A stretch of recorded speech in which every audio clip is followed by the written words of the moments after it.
Tudo bem, pessoal? Sejam bem-vindos a mais uma aula de ética contábil. Sabadão, estou aqui com vocês para compartilhar um pouquinho mais do nosso estudo sobre ética ideológica, né? Hoje a gente vai falar um pouco sobre a Declaração Universal dos Direitos Humanos, entender um pouquinho dessa mecânica e por que isso se encaixa aqui na nossa disciplina.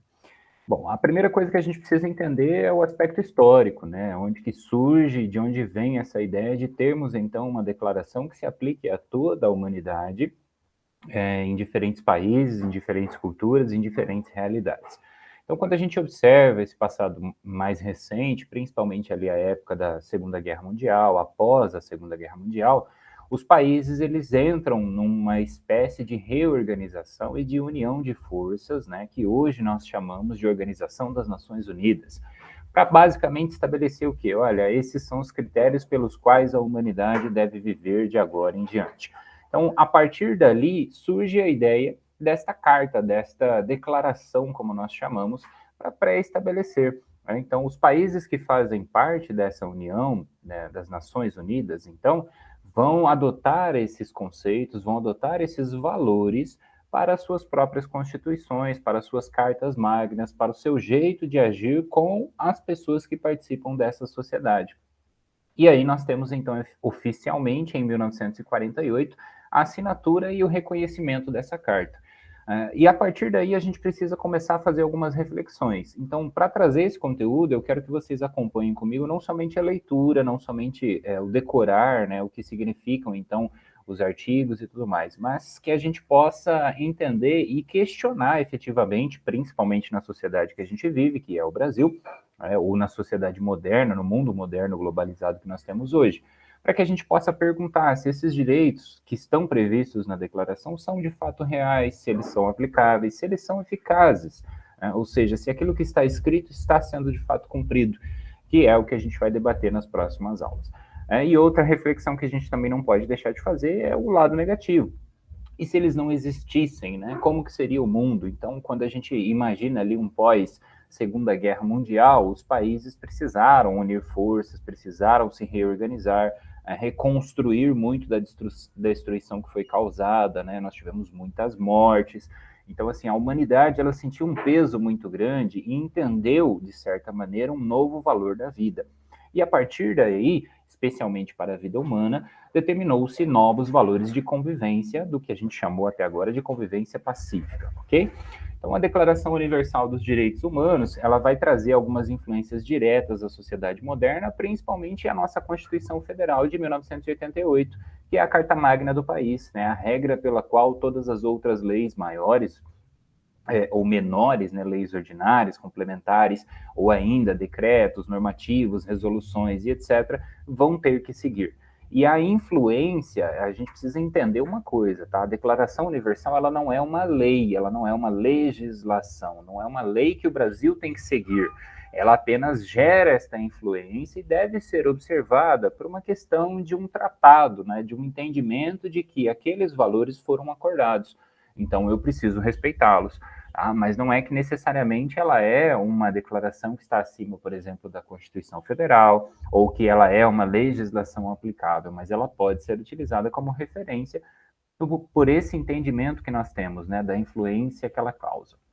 E a Constituição foi tão influenciada, de certa maneira, né, porque o Brasil também viveu mais ou menos ali na década de 60, 70, alguns momentos um pouquinho mais confusos, né, passando ali por processos de reestruturação até a redemocratização que nós conhecemos hoje, né, a estrutura moderna de hoje.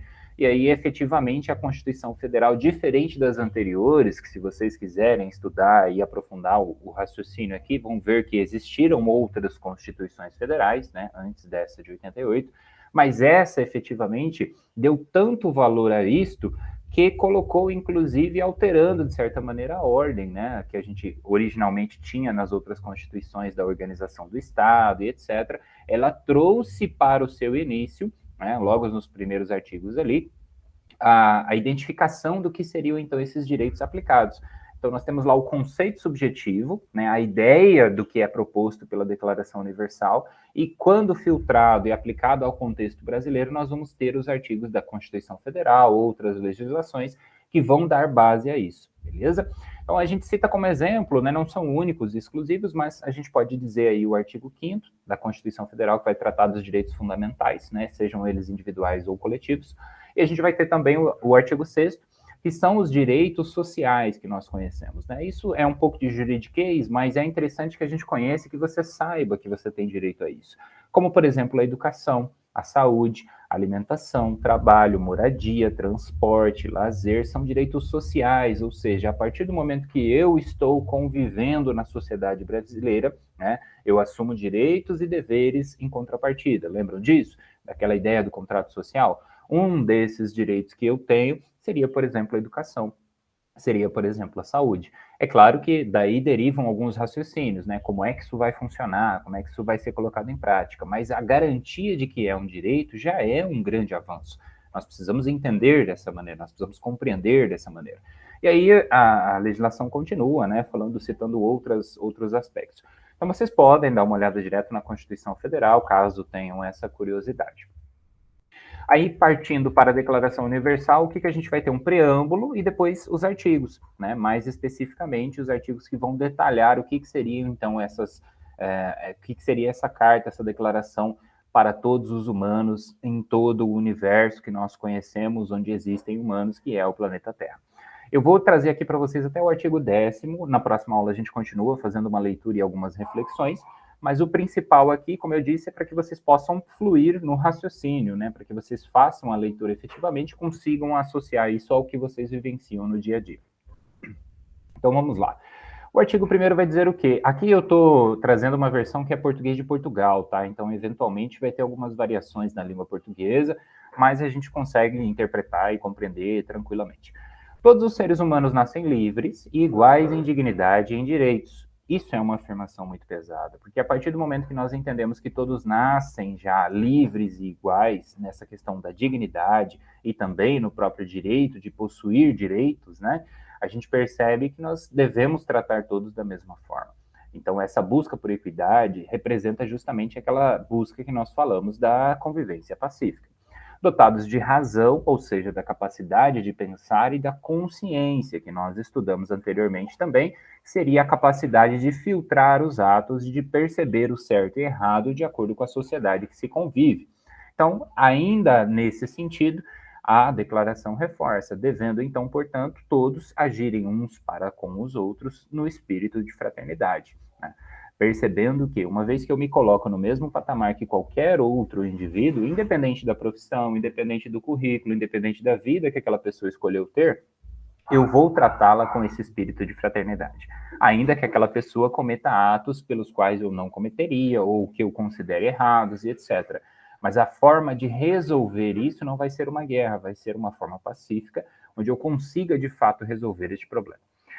O artigo 2º é um pouquinho mais extenso, mas a gente resume ele entendendo que, olha, todos esses seres humanos podem invocar os direitos e as liberdades proclamadas na declaração, sem distinção alguma. Então, aqui é para esclarecer que ela se aplica a todos aqueles que acharem que possuem qualquer direito aqui previsto. E ainda que ela não seja uma legislação, ela possui esse forte impacto, como eu já expliquei para vocês, nas legislações em específico, não só do Brasil, mas de outros países também. Sem distinção de raça, de cor, de sexo, de língua, de religião, da opinião política, de origem nacional ou social, fortuna, nascimento, enfim, qualquer outra situação, né? Além disso, não será feita nenhuma distinção fundada no estatuto político, jurídico ou internacional do país, ou do território da naturalidade daquela pessoa, ou seja, de onde ela veio, né? Seja esse país ou território independente, sob tutela. Em alguns casos, a gente tem alguns países com problema de reconhecimento, que não são considerados países efetivamente, né, nações, como nós chamamos. Enfim, é mais para atender aqui a um aspecto da questão jurídica propriamente dita, né? Até porque nós temos uma corte internacional que avalia casos que vão ferir ou não ferir ali os direitos universais da humanidade. Então, é basicamente para dizer que todos têm acesso a essa declaração e devem, portanto, invocá-la se acharem necessário, se sentirem que os seus direitos estão feridos, né? E aí a gente sempre vai depender de uma interpretação, de uma análise de cada caso. O artigo 3º vai continuar esse raciocínio dizendo, olha, todo indivíduo tem direito à vida, à liberdade e à segurança pessoal. ainda que ela não imponha ali critérios, ou o que seria, por exemplo, essa liberdade, o que seria essa segurança, como eu disse para vocês, o fato de nós termos essa previsão, essa ideia por detrás, ainda que um pouco abstrata, nós conseguimos perceber um avanço, porque as legislações vão seguir essa linha de raciocínio. Então, aí a legislação de cada país, de cada lugar em específico, vai conseguir, ou pelo menos tentar colocar em prática, essa ideia de liberdade, essa ideia de vida, de segurança e etc. Tá? Então, é mais ou menos esse filtro que nós precisamos fazer aqui. O artigo 4º vai comentar assim: ninguém será mantido em escravatura ou servidão. A escravatura e o trato dos escravos, sob todas as formas, são proibidos. Lembre-se que aí nós estávamos naquela época, né, 1948 em diante. Então, a humanidade ainda talvez tinha outro olhar sobre esta questão. Hoje, felizmente, advindo aí desse esforço, desse esforço coletivo da humanidade, nós conseguimos fazer, ou pelo, não diria abolir, mas hoje é proibido, é abolido e tudo mais, mas a gente sabe que, infelizmente, em alguns lugares isso ainda acontece, né? Então, pensem assim, se nós não tivéssemos esse objetivo, essa ideia de que isso não é uma coisa boa para a humanidade, talvez, em alguns lugares, isso seria permitido legalmente, talvez até no Brasil, né? Então, é uma circunstância assim, que se nós paramos para pensar, né, que eu comentei para vocês na aula anterior, muitas vezes o pessoal acha que direitos humanos é defender bandido, é fazer um escarcéu em prol de alguém que está sendo acusado de um crime. Não tem nada a ver com isso. A declaração está aqui para provar. É para entendermos que a vida humana tem valor. E este valor, ele inclui ali você fazer este raciocínio. Então, ora, se todos são iguais, como é que eu posso aceitar que alguém seja mantido em servidão ou escravatura? Não faz sentido isso. Talvez épocas passadas, né, mais remotas aí, a humanidade pensasse diferente. E aí, como eu já expliquei para vocês, para eu poder julgar o que eles achavam certo e errado, eu teria que viver aquela época. Mas nos dias de hoje, pelo menos esse é o entendimento do professor, e eu acho que vocês vão, de certa maneira, partilhar um pouco disso, não seria uma coisa boa para a humanidade, não é uma coisa ideal, não é uma coisa que nós buscamos, né, manter alguém em uma situação dessa. Então é importante que a gente perceba. E às vezes a gente vê alguma notícia, a gente vê circunstâncias assim, um pouco mais isoladas, que não recebem tanta atenção, né? Que não recebem tanta mídia, porque realmente, infelizmente, há uma dificuldade, né, do ser humano de perceber as coisas que realmente importam, que precisam ter o devido valor. Tá? Então eu só estou reclamando aqui para vocês no sentido de que a gente precisa pensar, se não houvesse aqui essa declaração ou esse artigo que seja, talvez a nossa realidade fosse diferente. E aí, infelizmente, nós estaríamos vivendo um cotidiano que às vezes a gente acha que está ruim, né? Que falta ali um pouco de espírito de fraternidade entre nós, que falta ali uma convivência mais pacífica, mais adequada, que poderia ser melhor, mas isso advém justamente da inobservância de características básicas, né? Do próprio estudo da ética ideológica, porque daí cada um corre atrás do seu e esquece que o outro é igual a si mesmo, né? Igual a você, também está buscando uma vida melhor, também está buscando uma oportunidade, também está buscando alguma coisa, ainda que seja o conceito genérico de felicidade. Então, assim, percebam que, apesar disso aqui não ser uma legislação, possui forte influência. E felizmente, né, neste caso em específico, conseguimos avançar bastante no mundo. Mas ainda, infelizmente, também temos casos sendo registrados. Então é importante que vocês, caso saibam, denunciem, combatam, enfim, façam a parte de vocês. O mesmo vale para o artigo 5º. Ninguém será submetido à tortura, nem a penas ou tratamentos cruéis, né? Penas no sentido de penalização, tá bom? Ou tratamentos cruéis, desumanos ou degradantes. Então, isso aqui é para tentar dar uma garantia de que, olha, aquele indivíduo cometeu um erro, você não precisa aplicar a tortura para combater aquele erro que ele cometeu. Isso não é uma forma correta de aplicar uma pena. Essa é a ideia que a declaração passa. Talvez você possa pensar diferente, é um direito seu pensar diferente, mas é importante que, ao pensar diferente, faça-se análise de todo o contexto, né? E se fosse alguém da sua família, se fosse você acharia isso ainda justo? Ou melhor ainda, como é que você vai mensurar o peso das coisas? Então, por exemplo, talvez vocês tenham até essa curiosidade. No direito penal brasileiro, a gente vai ter a aplicação de penas de acordo com o tipo de crime cometido. Em alguns outros países segue mais ou menos essa ideia, segue essa lógica.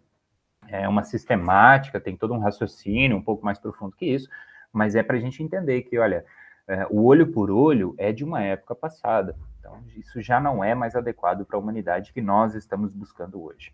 Artigo 6º, todos os indivíduos têm direito ao reconhecimento em todos os lugares da sua chamada personalidade jurídica. Deixa eu só fazer um ajuste aqui, que ficou cortado uma linha ali. Bom, a ideia de personalidade jurídica aqui é para que a gente possa compreender, né, a empresa em si, né, que nós chamamos aqui na contabilidade como pessoa jurídica, tá bom? Então, não é muito diferente disso. É basicamente para que você perceba que é dessa ideia, né, que os países adotam ali os seus códigos civis, né, a sua forma de organizar o direito empresarial e tudo mais. Então, é só para dizer, olha, todo mundo vai ter direito a esse reconhecimento. É claro que para uma empresa ser reconhecida no Brasil, ela tem que seguir a lei do Brasil, né? Para ela ser reconhecida no Japão, ela tem que seguir a lei do Japão e assim sucessivamente, tá? O artigo 7º, todos são iguais perante a lei, sem distinção, têm direito à proteção da própria lei, direito igual, né? Todos têm direito a essa proteção contra qualquer discriminação que viole a presente declaração ou contra qualquer incitamento a tal discriminação. Então, seria mais ou menos para dizer o seguinte: olha, se todos são iguais perante a lei, todos precisam ser protegidos por ela também. Por isso que, por exemplo, a gente tem a influência ali, de certa maneira, no Código Penal brasileiro, não exclusivamente dessa declaração, mas vem mais ou menos dessa mesma ideia, de que todo indivíduo ele é inocente até que se prove o contrário, né? Então, quando você é, por exemplo, acusado de algo, você tem direito à defesa. Essa ideia, ela permanece e, felizmente, tem sido aplicada no direito. É claro que, às vezes, há uma subversão, há um desvio de conduta utilizando essa defesa, né, digamos assim, para proteger indivíduos, mas se nós não temos isso, a situação pode piorar muito facilmente. Então, imagine que você foi acusado de algo que você nunca viu, nunca pensou, nunca fez, e não tem nem mesmo o direito de defesa. Não está protegido pela própria lei para ter esse direito. Seria uma situação que você ficaria sem qualquer tipo de dignidade, digamos assim, né? E aí, imagine que a consequência daquele crime que você não cometeu, mas foi acusado, é a tortura, ou uma pena cruel, simplesmente porque alguém não gostou da sua cara, porque alguém não gostou, talvez, de alguma coisa que você falou. A gente viveria num mundo que talvez seria muito diferente do que a gente conhece hoje, para não dizer pior, né? Então, é para a gente entender realmente e visualizar essas hipóteses. Para finalizar o raciocínio, o artigo 8º, 9º e 10º. Toda pessoa tem direito a recurso efetivo para as jurisdições nacionais competentes, né, contra os actos, ali é atos em português de Portugal, né, que violem os direitos fundamentais reconhecidos pela Constituição ou pela lei, né? Então, é basicamente para dizer, olha, se você entende que o seu direito fundamental de existência humana está sendo ferido, você tem direito a recursar, né, a pedir ali uma revisão de uma decisão que foi tomada, enfim, é basicamente para poder se defender nesse sentido. Ninguém pode arbitrariamente ser preso ou detido ou exilado, né? Então, o arbitrário aqui é para uma decisão sem a necessidade de uma justificativa. Então, eu olho para um aluno e falo assim, olha, você está preso, você está detido ou você está exilado, expulso do nosso país. Aí você me pergunta, por que eu? Por quê? Qual é a razão disso? E eu respondo, porque eu quero. Isso seria arbitrário. Ou eu utilizo um critério que não se justifica de qualquer forma. Eu não estou usando a lei, eu não estou usando nenhum outro mecanismo que seja o mais próximo da justiça, né? Eu estou apenas utilizando o que eu quero. Isso é ser arbitrário. E aí, nesse sentido, muitas das vezes, né, nós tivemos aí na história da humanidade decisões que foram tomadas arbitrariamente que prejudicaram diferentes nações, diferentes culturas, enfim. Né? Então, se a gente vive, por exemplo, numa ditadura, a gente vai ter um reflexo disso constantemente. Tá? Por isso que é importante que a gente perceba e veja a influência disso, principalmente aqui na nossa nação. Felizmente, hoje nós temos a Constituição, nós temos um regime democrático, que ainda que não seja perfeito, dentre aí as circunstâncias disponíveis, acredito ser um dos melhores, né? Então é importante que a gente perceba e valorize isso. E para finalizar, 10º, toda pessoa tem direito em plena igualdade a que a sua causa seja equitativa e publicamente julgada por um tribunal independente, imparcial, que decida os seus direitos e obrigações também, se houverem, né, ou das razões de qualquer acusação em matéria penal contra ela que contra ela seja deduzida, né? Então, é aquela ideia, você foi acusado, você tem direito à defesa, e a partir desse direito à defesa, é importante que esse julgamento ele não seja um julgamento falso, digamos assim, né? Que você tenha efetivamente direito em plena igualdade. Então, por exemplo, imagine que você está sendo acusado e você não tem acesso a uma pessoa que conheça da legislação para te ajudar. Você vai lá e se defende e fala, eu não fiz. E o juiz faz uma pergunta de um termo técnico, ou enfim, alguém te questiona algo que você não tem conhecimento, né? O famoso juridiquês. E aí você não consegue se defender. Isso não é uma defesa, né? Isso seria tentar se defender, mas não em plena igualdade. Enfim, aqui a declaração fala em matéria penal, mas a gente pode pensar em todos os conceitos, na própria convivência civil, na própria convivência trabalhista, né?